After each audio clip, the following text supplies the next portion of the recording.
महाराष्ट्र की आबादी 11 करोड़ 24 लाख है।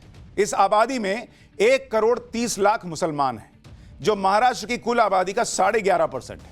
महाराष्ट्र की कुल 288 विधानसभा सीटों में 38 सीटें ऐसी हैं जिसमें 20% से ज्यादा मुसलमान हैं। इनमें भी 9 सीटें ऐसी हैं जहां 40% से ज्यादा मुसलमान हैं। करीब 15 सीटें ऐसी हैं जहां 30% से ज्यादा मुस्लिम हैं। मुस्लिम वोटों को इसी तरह से एकजुट रखने और ज्यादा से ज्यादा वोटिंग करने और एक तरफा वोटिंग करने के लिए इंडी गठबंधन जो भी कर सकता है वो कर रहा है। जैसे आप देखिए कि एनसीपी शरद पवार गुट जो है वो दोनों नेता आपस में भिड़ने का एक वीडियो उनका बड़ा वायरल हो रहा है। यह वीडियो एनसीपी नेता जितेंद्र आव्हाड और पार्टी के अल्पसंख्यक उपाध्यक्ष यूनुस शेख के बीच के झगड़े का है। यह झगड़ा मैनिफेस्टो में फोटो न लगने को लेकर हुआ। वीडियो में जितेंद्र आव्हाड ने यूनुस शेख के सामने खुद की गलती मानी, यूनुस शेख को शांत करने की कोशिश करते दिखे। आप देखिए कैसे जो जितेंद्र आव्हाड हैं वो एक तरह से हाथ जोड़ रहे हैं कि भाई माफ कर दो। देखिए, सुनिए क्या हुआ है। मेरी गलती है, हमारी नहीं है, मेरी गलती है। कैमरा बंद करो, चलो ये लोग कौन है? मैं कौन हूँ? मैं कौन हूँ? मेरे लिए चुपेटना भाई कौन हूँ मैं? मेरे लिए चुपेटना भाई। हमारी गलती नहीं है, मेरी गलती है, हमारी नहीं है, मेरी गलती है। कैमरा बंद करो, चलो। इस वीडियो में जितेंद्र आव्हाड इसलिए डिफेंसिव मोड में थे क्योंकि वो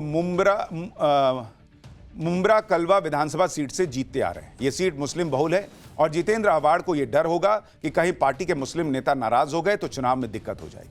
लोकसभा चुनाव में जो मुस्लिम वोट एक तरफा पड़े थे वो कहीं छिटक न जाए। इंडी गठबंधन को एक एक मुस्लिम वोट को समेटने का प्रयास करते देखा जा सकता है। उसे पता है कि ये एक एक वोट उनके लिए कितना कीमती है, क्योंकि भाई सब जगह तो ऊपर नीचे 10-20%, 5%, 2% का फर्क रहेगा। मुस्लिम वोट 1% एक तरफा मिल गया तो गेम हो जाएगा। लोकसभा चुनाव में कुछ सीटें ऐसी थी जहां बीजेपी के उम्मीदवार बहुत कम अंतर से हार गए और देवेंद्र फडणवीस का दावा है कि महाराष्ट्र में बीजेपी को लगे झटके की वजह मुस्लिम वोटों की एक तरफा वोटिंग थी। देवेंद्र फडणवीस का कहना है कि लोकसभा चुनाव में 14 सीटें ऐसी थी जिसमें बीजेपी वोट जिहाद की वजह से हार गई। देवेंद्र फडणवीस ने धुले लोकसभा सीट का उदाहरण देते हुए कहा कि धुले में 5 विधानसभा क्षेत्रों में बीजेपी के उम्मीदवार 1,90,000 वोट से आगे चल रहे थे, लेकिन धुले की मालेगांव सेंट्रल विधानसभा सीट पर मुसलमानों ने बड़े पैमाने पर मतदान किया, जिससे बीजेपी के उम्मीदवार सिर्फ 4,000 के वोट के अंतर से हार गए। फडणवीस ने कहा कि इससे दूसरे समुदाय के लोगों का आत्मविश्वास बढ़ा है। उन्हें विश्वास हो गया है कि वो कम संख्या में भी हैं तो भी हिंदुत्व को हरा सकते हैं। फडणवीस ने दावा किया कि एक विशेष समुदाय के लोगों ने हिंदू उम्मीदवारों को हराने के लिए सामूहिक रूप से मतदान किया। फडणवीस का कहना है कि एक तरफा वोटिंग का मकसद मोदी को हटाना था, लेकिन इस बार यह वोट जिहाद काम नहीं करेगा। देवेंद्र फडणवीस जिस धुले लोकसभा सीट का जिक्र कर रहे हैं वहां से कांग्रेस की डॉक्टर शोभा दिनेश बच्चव ने चुनाव जीता। बीजेपी से 2 बार के सांसद सुभाष रामराव भामरे हार गए। अगर आप धुले लोकसभा सीट पर वोटिंग पैटर्न देखेंगे तो आपको समझ आ जाएगा कि बीजेपी के सुभाष रामराव कैसे जीतते जीतते हार गए।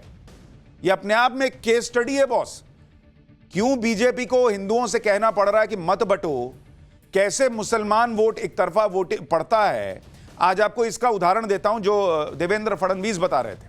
इसको आप देखिए, लोकसभा में धुले की अगर आप सीट देखेंगे, यह धुले लोकसभा की सीट है। इसमें क्या हुआ, इतना इंटरेस्टिंग है ये, अगर आप देखेंगे बहुत कमाल की चीज है ये। इस धुले लोकसभा सीट में 6 विधानसभाएं आती हैं। 6 विधानसभा सीट को अगर आप मिला देंगे तो धुले की लोकसभा सीट बनती है ये वाली। अब इसमें जरा देखिए, जब वोटों की गिनती शुरू हुई तो क्या क्या हुआ, जरा इसको आप देखिए। अब आप देखिए बीजेपी और कांग्रेस, ये 2 खाने बना देता हूं। अब जरा देखिए कैसे कैसे पहले धुले ग्रामीण, धुले रूरल, ग्रामीण, इसमें जब ईवीएम खुलना शुरू हुआ तो बीजेपी को कितने वोट मिले? बीजेपी को मिले 1,39,721 वोट और कांग्रेस को कितने मिल रहे थे? 75,923 वोट। ठीक है भाई। इसके बाद अगली विधानसभा का मामला खुला, सिंदखेड़ा। यहां क्या हुआ जरा इसको देखिए। सिंदखेड़ा में बीजेपी को 1,11,849 वोट कांग्रेस को 68,424 वोट, यहां भी कांग्रेस पीछे थी। फिर आया मालेगांव बाहरी का इलाका, यहां पे क्या स्थिति थी? बीजेपी 1,27,454 वोट और कांग्रेस को कितना? 72,242 वोट। फिर आया बगलान सीट, बगलान, ये एक और विधानसभा है। यहां बीजेपी को कितना वोट भाई? 1,01,66 वोट और कांग्रेस को 78,253 वोट।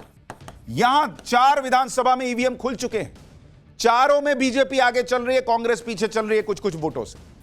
फिर खुलता है धुले का सीट, धुले विधानसभा।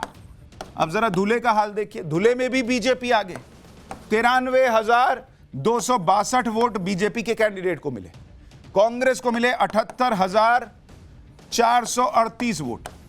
अब 6 विधानसभा वाली लोकसभा है धुले, 5 पर आप देखिए बीजेपी का कैंडिडेट आगे चल रहा है कांग्रेस से, 5 विधानसभा में। फिर कांग्रेस का कैंडिडेट कैसे जीता भाई? यहां हुआ खेला आखिर में। अब जरा देखिए खेला कैसे होता है, जिसके लिए बीजेपी जो है वो कह रही है कि हिंदुओं समझो बटो मत। धुले की इन 5 सीट पर हाल देखेंगे तो इन सभी सीटों पर बीजेपी के उम्मीदवार को ज्यादा वोट मिले, इसलिए बीजेपी के उम्मीदवार सुभाष रामराव भामरे करीब 1,90,000 वोट से आगे चल रहे थे जब तक 5 विधानसभा की काउंटिंग हुई। लेकिन जब धुले लोकसभा की मालेगांव सेंट्रल सीट के वोटों की गिनती हुई, अब जरा देखिए मालेगांव सेंट्रल में क्या हुआ। इस एक विधानसभा ने पूरा गेम पलट दिया। मालेगांव सेंट्रल सीट पर बीजेपी को कितना वोट मिला और कांग्रेस को कितना? सुनिए जरा। बीजेपी को मिला 4,542 वोट, मात्र 4,542 वोट, और कांग्रेस को सिर्फ एक विधानसभा में 1,98,869 वोट बॉस, 1,98,869। आपने कभी किसी विधानसभा में ऐसी एक तरफा वोटिंग नहीं देखी होगी। 5 विधानसभा में बीजेपी आगे, 6ठे में भाई, और यहां देखिए अंतर, आप देखिए कितना कितने का, और यहां अंतर देखिए 4,000 और कहां 2 लाख के करीब वोट। मालेगांव सेंट्रल में मुस्लिम आबादी है 78.4%। यही बीजेपी कह रही है कि बॉस मुसलमान इंडी अलायंस के लिए एक तरफा बल्क में वोटिंग कर रहा है और हिंदू को बांटकर उससे वोट लिया जा रहा है। इसलिए ये पूरा चुनावी सियासी खेल जो है ना, वो हिंदुओं को बांटो और मुसलमान को जोड़ो का बना दिया गया है। एक तरफ ऐसा वोटिंग पैटर्न है और दूसरी तरफ मराठा वोट है जो इंडी गठबंधन की तरफ झुके हुए दिख रहे हैं। मुस्लिम मराठा के जोर पर इंडी गठबंधन पूरा खेल कर रहा है। मराठा वोटों का गणित यह है कि राज्य में 28 से 30% आबादी मराठा समुदाय की, राज्य में 100 से 110 सीटों पर मराठा समुदाय का प्रभाव है। राज्य में अब तक हुए 19 मुख्यमंत्रियों में से 12 मराठा समुदाय से रहे हैं। इस लोकसभा चुनाव में 46% मराठा एनडीए के साथ रहे और 39% इंडी गठबंधन के साथ। लेकिन गौर करने वाली बात यह है कि महाराष्ट्र में मराठवाड़ा रीजन, जहां सबसे ज्यादा मराठा वोटर्स है, वहां इंडी गठबंधन को 46 में से 32 विधानसभा सीटों पर बढ़त मिली थी।